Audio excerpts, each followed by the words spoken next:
Que bom que estamos aqui na casa de Deus, nessa manhã, feliz em vê-lo, que Ele possa falar profundamente ao teu coração, ao meu coração. Eu quero contar uma história para você desse cachorro chamado Hachiko. Hachiko, ele era um cão de estimação de um professor da Universidade de Tóquio. E ele acompanhava o seu dono todos os dias, quando ele ia para a estação do trem. O seu dono ia trabalhar, Hachiko ficava esperando. E quando o seu dono voltava, o professor, deixa eu achar aqui o nome dele, o Eno, eles voltavam para casa. E Hachiko ele foi acostumado dessa maneira. Só que em 1925, o professor Ueno morreu inesperadamente lá no trabalho. Só que mesmo ele morrendo, Hachiko ia todos os dias no mesmo horário, no mesmo local, esperar o seu antigo dono. E ele fez isso por 9 anos. E no dia que o Hachiko faleceu, aquela foto colorida que foi tratada, ele faleceu no lugar que ele esperava o professor Ueno. E ele ficou conhecido por aquela estação e se tornou uma coisa muito pessoal, não só para os funcionários, não só para a ex-viúva, a viúva do professor Ueno. E eles resolveram, se você vai em Tóquio hoje, na estação de trem lá, você vai encontrar aquela foto, um busto de bronze feito em homenagem a Hachiko. A palavra fidelidade na Bíblia, quando nós vamos para o Antigo Testamento, no hebraico, significa firmeza, lealdade, verdade. Quando nós vamos para a palavra fidelidade no Novo Testamento, em grego, ela tem uma relação direta com fé. Fidelidade confiável. Fidelidade confiável. Quando nós vamos para Gálatas capítulo 5, 22, o fruto do Espírito é fidelidade. Poderia ser lido, o fruto do Espírito é fé viva. Fidelidade não é algo escondido. Fidelidade não é algo de vez em quando. A fidelidade é prática. A fidelidade, ela não nasce do esforço humano. Alguém só consegue ser fiel a alguém ou alguma coisa por intermédio de Deus. Fidelidade não é algo inato ao ser humano. Nós não nascemos com isso. Nós adquirimos diante o poder do Santo Espírito. Quando nós entendemos o princípio bíblico de fidelidade ou da fidelidade, nós precisamos compreender que é um aspecto central da relação entre o ser humano e Deus. Isso me chama a atenção de diversas maneiras. E eu preciso que você abra sua Bíblia, por favor, no livro de Deuteronômio, capítulo 7. Abra sua Bíblia, Antigo Testamento, Deuteronômio, capítulo 7.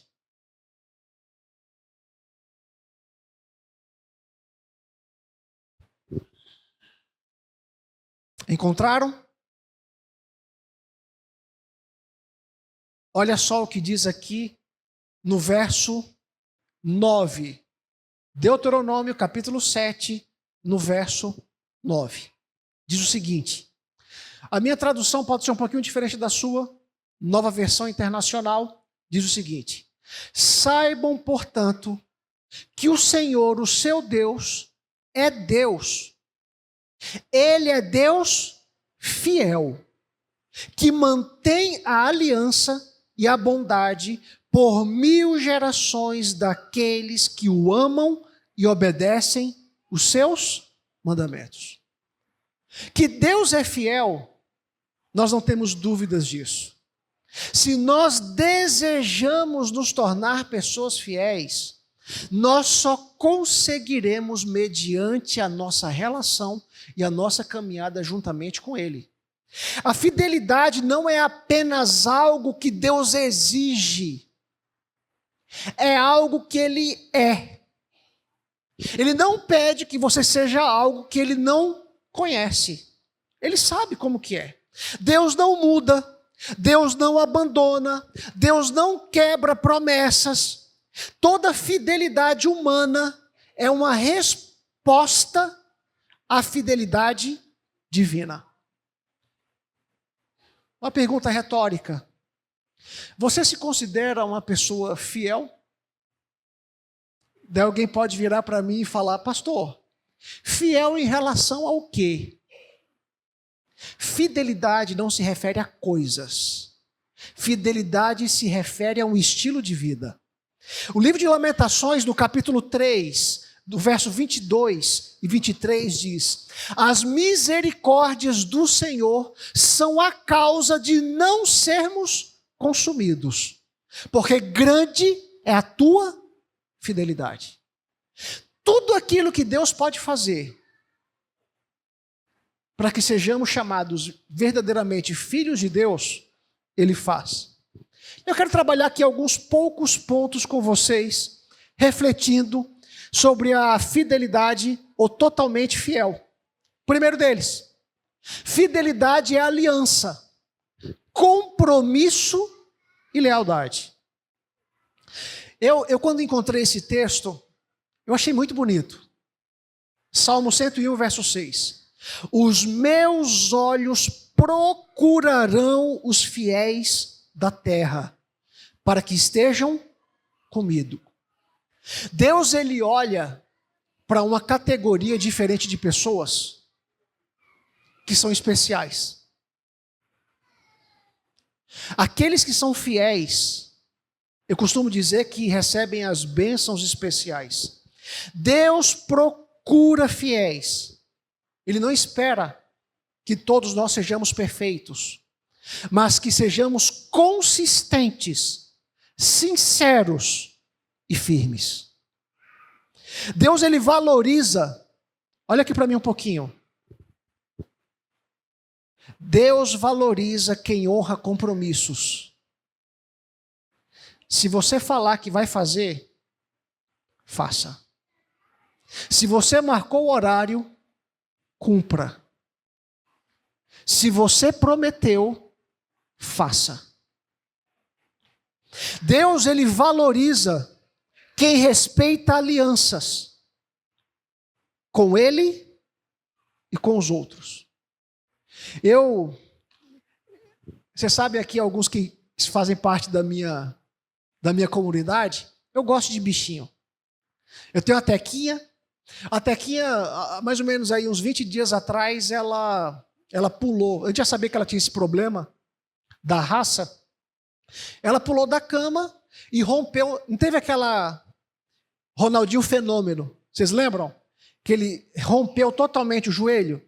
Aconteceu isso com a Tequinha. Rompeu. Ela não consegue colocar a patinha, vai ter que fazer uma cirurgia, vai ter que colocar uma prótese no joelho. Só que eu não tenho só a Tequinha em casa. Eu tenho 2 ringnex. Eu tenho o Dedé, que é o macho, cinza, e tenho a Dora aventureira, a Dorinha para os íntimos, azul. Só que no dia que nós recebemos esses animaizinhos em casa, nós sabemos, ou já sabíamos, que os ringnex vivem de 25 a 30, 35 anos. O compromisso na minha casa foi: se eu e a Tati morrer, o Dedé vai ficar com a Melissa e a Dorinha vai ficar com a Milena. Compromisso, simples assim. Se eu peguei esses bichinhos, eu tenho que cuidar deles. E eu me preocupo com eles, não só em vida, mas também eles não terão herança. Não terão herança, não faz parte da vida deles. Mas as meninas já sabem quem vai cuidar de um do outro. A fidelidade, preste atenção, a fidelidade envolve relacionamentos duradouros. Irmãos, eu quero uma tartaruga. Só que dependendo da tartaruga, ela pode chegar a viver há 100 anos. O que eu faço? A fidelidade não é uma obediência pontual. Fidelidade é viver de maneira coerente com aquilo que você acredita. Fidelidade é você ser, mesmo quando ninguém está vendo. Eu me recordo, no ano de 92, eu estudei no IPAI, que é o nosso colégio interno no Rio de Janeiro, né? E de vez em quando, lá tinha uns picos de energia, faltava energia, e o refeitório do IPAI, é no mesmo lugar até hoje, não tinha luzes de emergência. E teve lá, um domingo à noite, faltou luz no colégio todo. E eu sou da época em que o refeitório, você tinha umas bandejas de alumínio desse tamanhozão assim, ó. Vocês conhecem, né? Aqueles bandejão. E faltou luz. Gente, voou melancia, pão, bandeja. Eu me lembro que eu me senti numa zona de guerra. Eu me lembro que a gente virou a mesa, minha mesa ficava no canto, perto da parede. A gente virou a mesa, se escondeu debaixo da mesa com ela virada e só escutava pancada de maçã voando, copo com suco voando. Durou uns 20 segundos que pareciam as 50 horas. Quando a luz voltou, parecia que tinha passado um tsunami, a catástrofe. Alguns corpos, não tinha corpos não. Eu lembro que o preceptor, pastor Salom, ele falou o seguinte: é no escuro que cada um revela o que é. E aquilo ficou gravado no meu coração. Fidelidade é algo que você faz não porque os outros estão vendo, mas é uma decisão profunda que você tomou no seu coração e na sua vida. Sabe o que diz o livro de João, capítulo 14, verso 15? Se me amais, guardareis os meus mandamentos. Queridos, que Deus é fiel a todos nós sabemos. Mas você veio aqui hoje, você que está nos assistindo, a pergunta é: você tem sido fiel a Deus? Sabe uma coisa triste que me surge de vez em quando?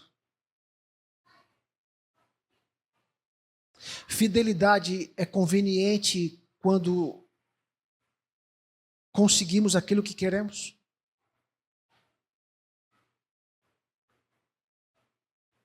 De 0 a 10, qual é a nota que você acha que Deus dá para cada um de nós? Sabe, Noé foi fiel, construindo a arca mesmo sem ver chuva. A Melissa chegou essa semana para mim, acho que foi na quinta-feira. Ela falou: pai, no TikTok está aparecendo vários personagens bíblicos como se estivesse tirando selfie. Vocês já viram isso? Ela, pai, é pecado isso? Eu falei assim: não, se tiver real, tem gente que está criticando. Por quê? Daí apareceu para mim essa semana Noé fazendo uma selfie, falando com os antediluvianos, construindo a arca. Vocês viram isso? Muito legal. Noé foi fiel, mesmo sem ver a chuva. E na época nunca havia chovido. Deus falou, ele acreditou. Deus pede, eu faço. Deus orienta, eu obedeço. 2, fidelidade é perseverança com propósito. E quando nós entendemos que Apocalipse capítulo 2, verso 10, Deus deixou uma palavra profunda: ser fiel até a morte, e dar-te-ei a coroa da vida. Você seria capaz de dar sua vida pelo quê? Por quem? Você seria capaz de se tornar um mártir em prol das suas crenças? Em prol dos seus valores? E eu encontrei essa frase de Billy Graham e ela me chamou a atenção. Buscar a Deus em dias difíceis demonstra dependência. Buscá-lo em dias bons demonstra fidelidade. A fidelidade, ela não é momentânea. É uma perseverança até o fim. Eu quero dar um exemplo para vocês. Umas 2 semanas atrás, o Cid, eu não sei onde é que ele está por aí. Está aqui. Ele falou: pastor, eu quero falar com você. Era um sábado, daí eu não consegui falar com ele. Eu não sei se foi 2 semanas ou foi no sábado, domingo, uma coisa assim. Daí, no domingo passado, a gente conseguiu conversar. Eu fiz um sermão aqui na igreja sobre escolhas. E esse sermão ele falou que falou profundo ao coração. Ele me disse que falou profundo. O Cid, ele quer se tornar uma referência nacional, internacional, intergaláctico em fotos. E ele é bom nisso. Ele não é bom. Ele é muito bom nisso. E ele vai no estádio de futebol daqui, de Cariacica, e ele vende fotos. Gente, ele para se manter aqui, os pais ajudam, mas ele precisa correr atrás.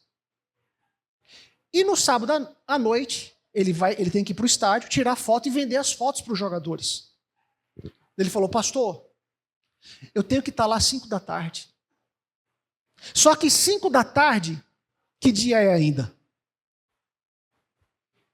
Ele queria: pastor, o que eu faço? A pergunta que ele me faz. ele falou: eu estou falando para vocês porque ele me autorizou. Você autorizou, fala para o povo que você me autorizou. Autorizou. Pastor, eu sei que eu tenho que fazer, mas ele precisava ouvir de alguém. E ele precisava.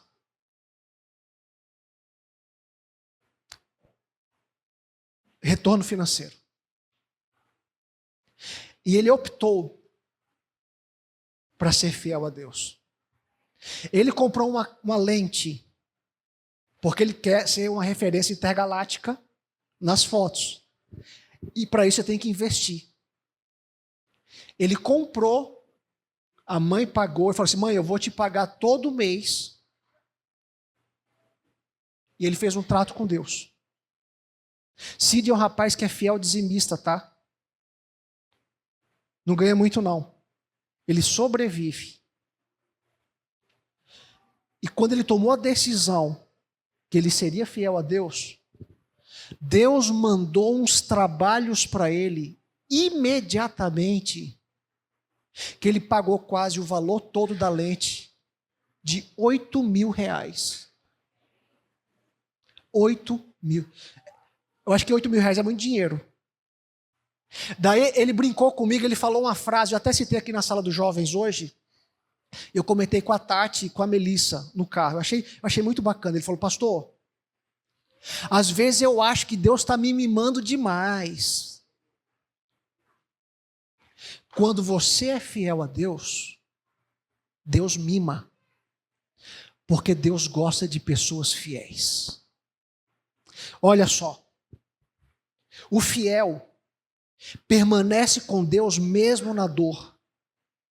O fiel permanece com Deus mesmo na dúvida. O fiel permanece com Deus mesmo no silêncio de Deus. Permanecer fiel quando não há respostas, quando a cura não vem. Permanecer fiel quando há perdas. Você vai ser fiel e você nem sempre vai ganhar. mas você sabe que Ele será fiel a você. Terceiro ponto. Deus testa nossa fidelidade nas tarefas simples e ocultas. Eu achei esse texto.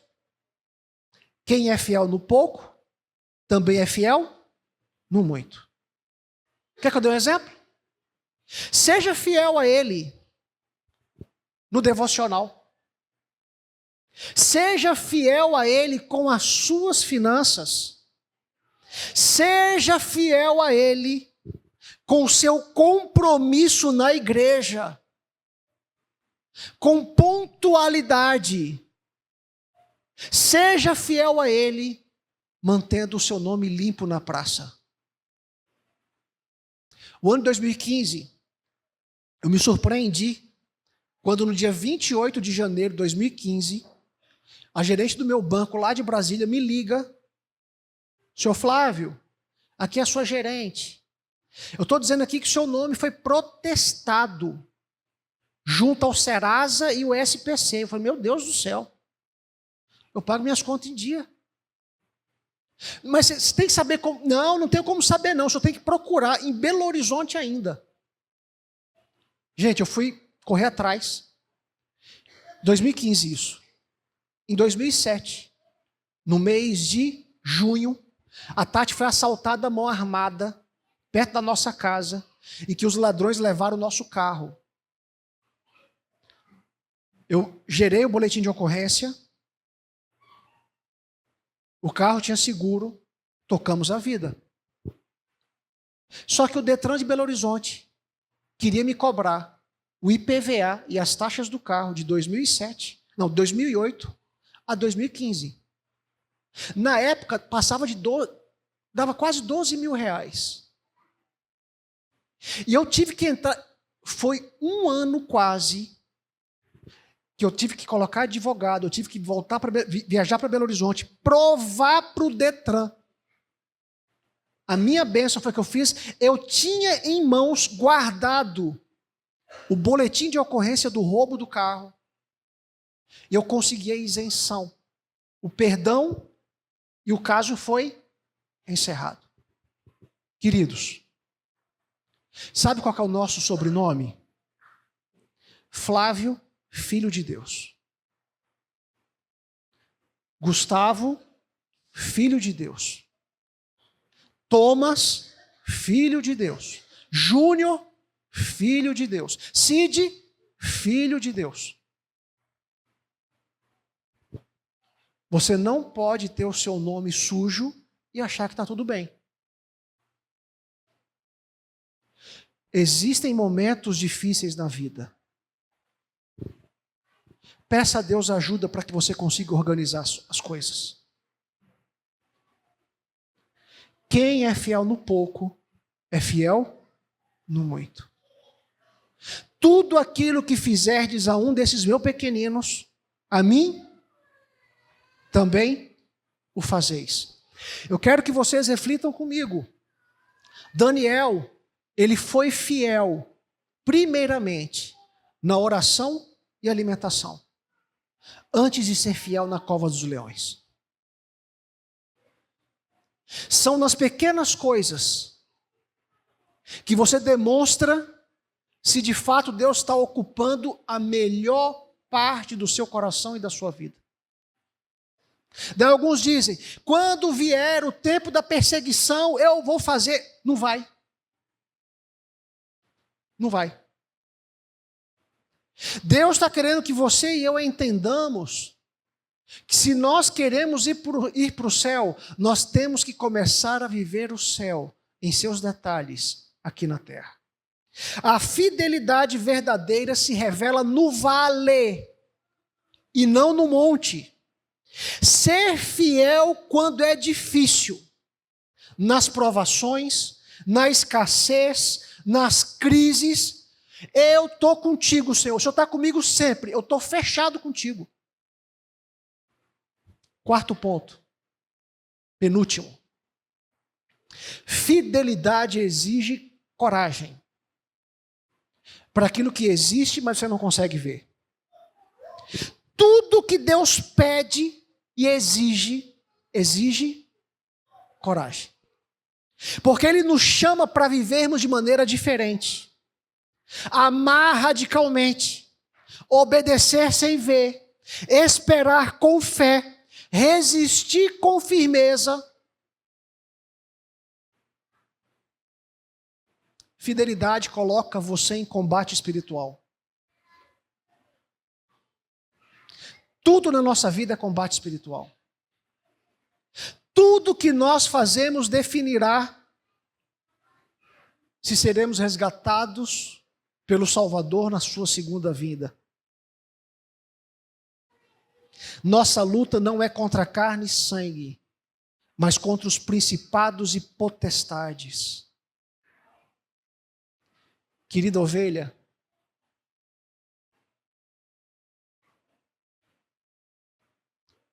só fará parte dos 144.000 ou do grupo dos salvos aqueles que verdadeiramente forem fiéis.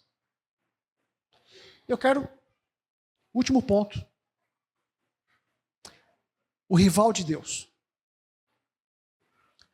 Você consegue lembrar comigo o primeiro mandamento? Não terás outros deuses diante de mim. E de acordo com alguns teólogos, o maior rival de Deus é o dinheiro. Você já reparou que algumas pessoas se transformam por causa do dinheiro? Já reparou isso?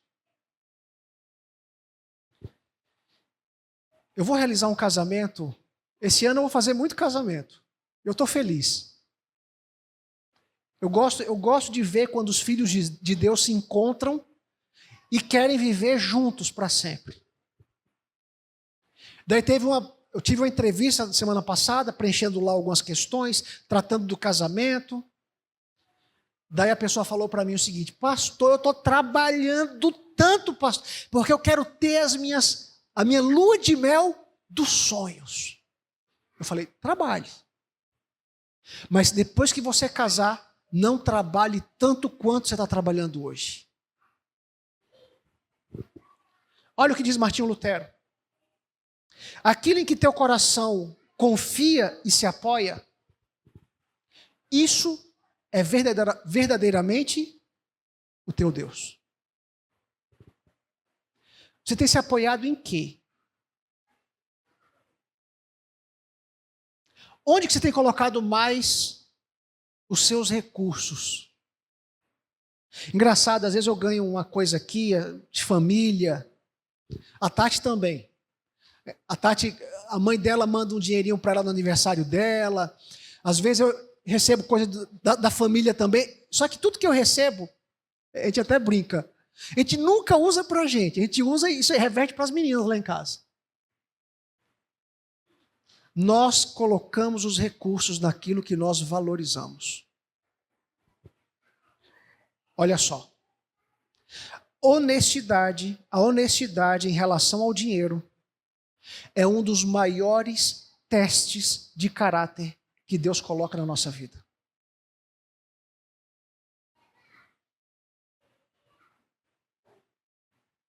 Você consegue entender isso? Você já reparou que sempre nós temos dinheiro para aquilo que nós queremos? Eu quero, não tenho dinheiro, mas faço acontecer. Não é? Quem não? Tem um estudo da Universidade de Duke. Olha o que fala esse estudo. Você pode encontrar isso aqui, é uma matéria fantástica. A luta com a honestidade financeira. A maioria das pessoas mente apenas um pouquinho. O suficiente para ganhar algo, mas ainda se vê como honesta. Você quer ofender alguém? Chama a pessoa de ladrão. Aí não, aí já ultrapassar a linha, né? Chama alguém de desonesto. Não dá.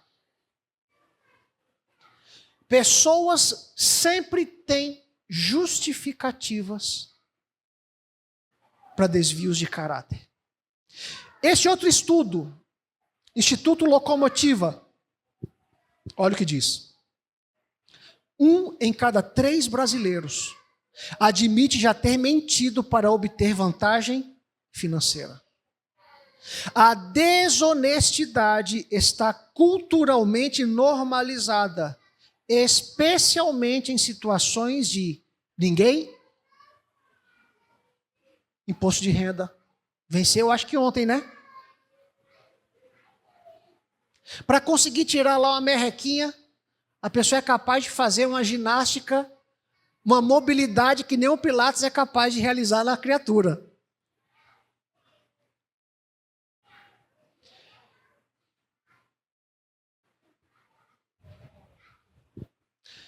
Eu, quando fiz esse estudo, eu fiquei chocado. O dinheiro compete com Deus pelo trono do coração. Ninguém pode servir a 2 senhores. Idolatria. O problema não é o dinheiro, mas o desejo desordenado por ele. O dinheiro revela o caráter. Onde há chance de desviar sem ser pego, ali se revela o íntimo. Só um detalhe.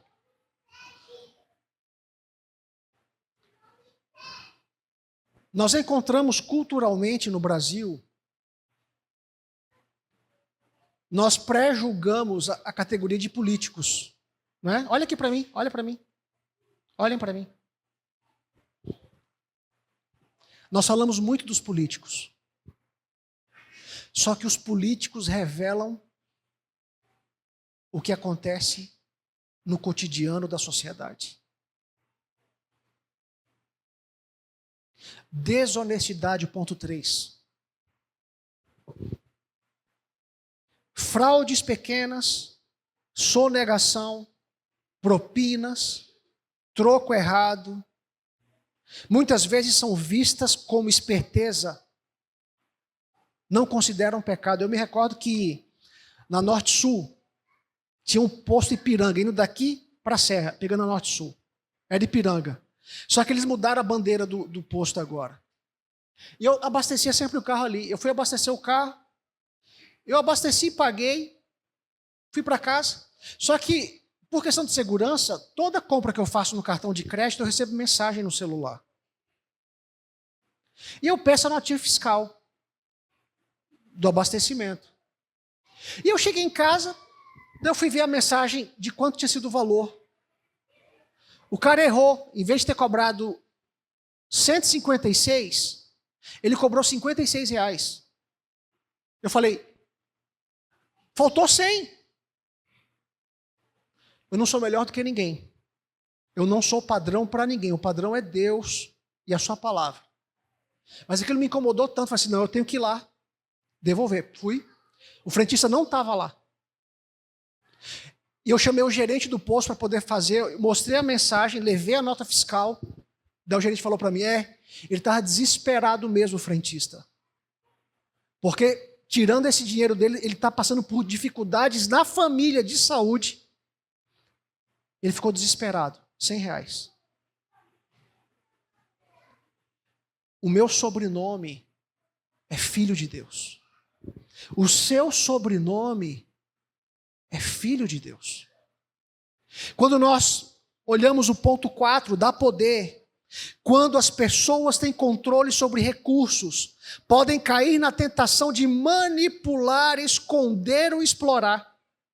Ser honesto com o dinheiro é adorar a Deus com a sua carteira. O maior concorrente de Deus não é o diabo, é o dinheiro. Ele promete o que só Deus pode dar: segurança, status e futuro. Deus, ele usa o que é terreno e passageiro para ver se nós somos dignos do que é eterno. Um dia desse, eu vi, entrou nas redes sociais aí, passou até na Bill Gates. falando que não vai deixar nada para os filhos quase. Eu acho que é 1% da fortuna dele. Só que 1% é muita coisa.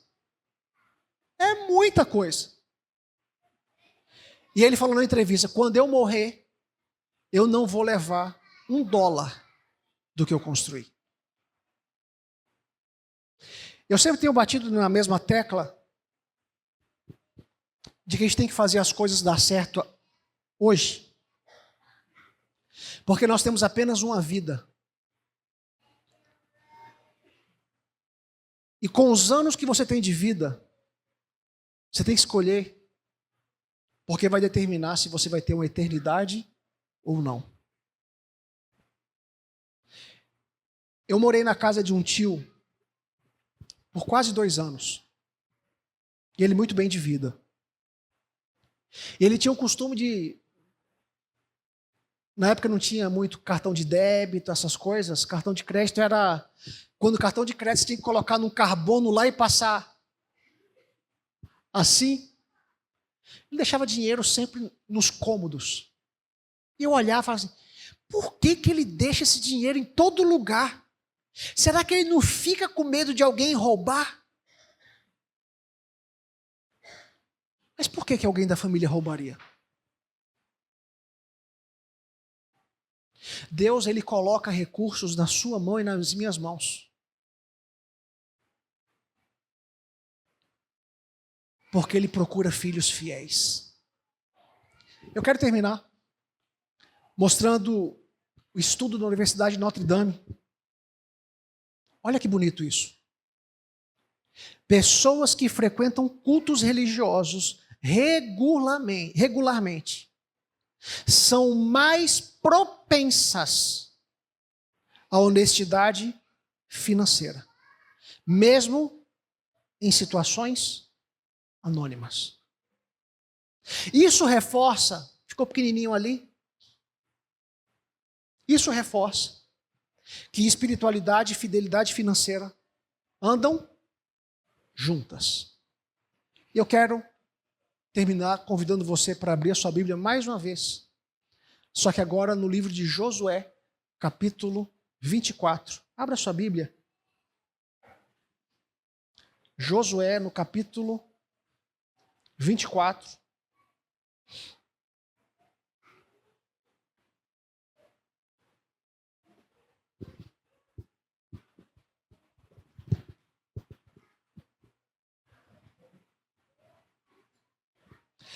E nesse texto, tanto no verso 14 quanto no 15, eu preciso tirar com vocês 3 lições básicas.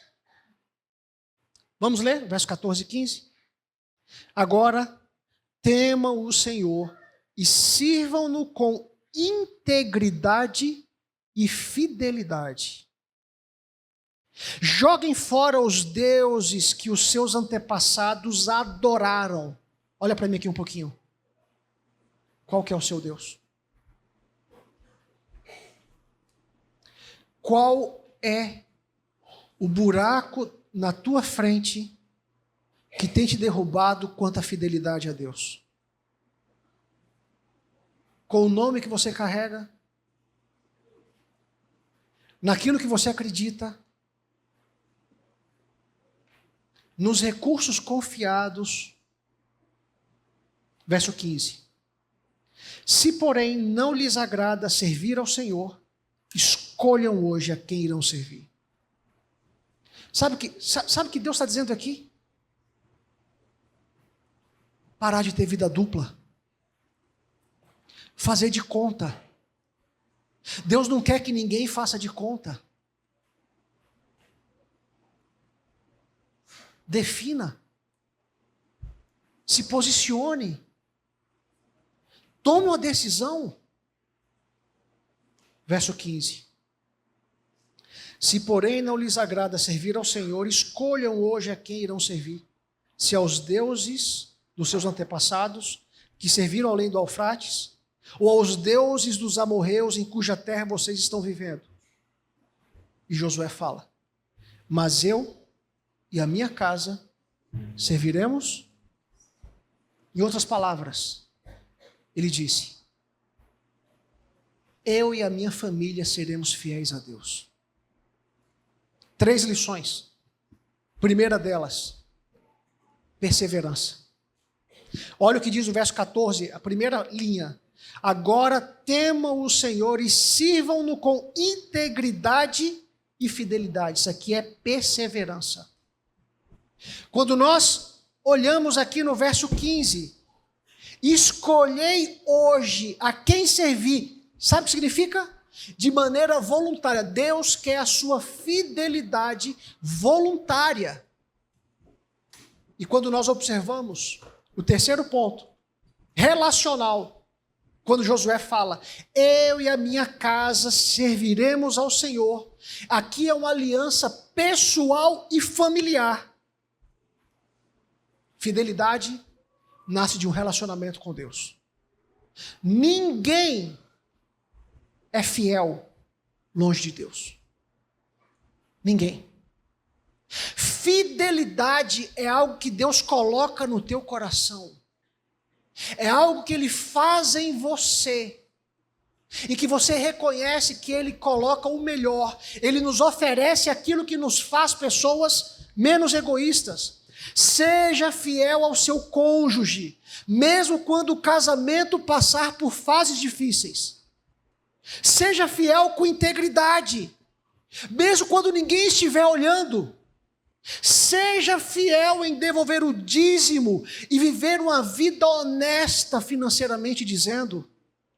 Seja fiel na oração, na leitura da Bíblia, na comunhão na casa de Deus. Seja fiel aos homens, porque só assim você conseguirá ser fiel a Deus. Eu queria terminar essa mensagem fazendo um pedido de fato ao teu coração. Nós lemos que no Salmo, Deus diz que Ele procura filhos fiéis. Mas Ele também fala que a tua mão direita faça que a esquerda não saiba. E talvez, somente talvez, haja alguém aqui hoje que sente que não está sendo fiel quanto poderia. Eu quero que você saiba que Deus está dando oportunidade mais uma vez para mim e para todos nós. Em fazermos com Ele aquilo que Ele já faz conosco. Se você não conseguiu até esse momento, por motivos e questões diversas, deixa o passado onde ele tem que estar. Mas pegue o hoje e caminhe à frente. Tome uma decisão. E veja Deus te mimar. Não é teologia da prosperidade, mas é saber que quando eu me afogar, Ele vai estender a mão e fazer como fez com Pedro, para salvá-lo. É o que acontece quando nós encontramos Isaías capítulo 59. A mão do Senhor está estendida para salvar aqueles que o clamam. Que nós possamos no dia de hoje, ao sair dessa casa de oração, Senhor, eu quero ser fiel a Ti em todas as coisas. Eu não consigo sozinho, mas me dê um coração puro e santo. Você deseja isso? Eu desejo. E se você cair, se levante. Porque para Deus o importante não é cair. Para Deus o importante é se levantar. Porque Provérbios 23, 26, Deus nos diz: dá-me, filho meu, o teu coração. E se você der o seu coração para Ele, Ele vai fazer da sua vida um filho e uma filha fiel.